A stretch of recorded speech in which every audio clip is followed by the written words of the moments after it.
अच्छा, आज हम पढ़ेंगे सालगिरह के हवाले से। ठीक है। बर्थ डे, कुम्प्ले आनियोस। ठीक है जी। अच्छा, ये इंग्लिश में है व्हेन्स योर बर्थडे, आपकी सालगिरह कब है। स्पेनिश में से कहते हैं क्वांडो, कब। इस है तू कुम्प्लेआनियो, तुम्हारी सालगिरह, मतलब तुम्हारी सालगिरह कब है।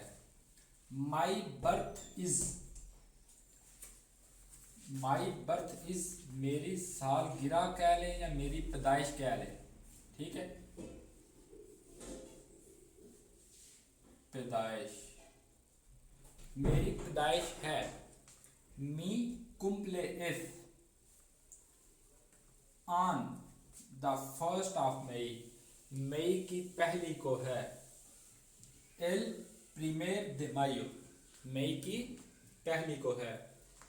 Cuando es tu cumpleaños, आपकी सालगिरह कब है। मी कुम्प्ले इस, मेरी पैदाइश है। ऑन एल प्रीमेर de mayo, मई की पहली को है। ठीक है, आज ये लेसन नंबर 5 पे हम पहुंचे हैं। ठीक है जी।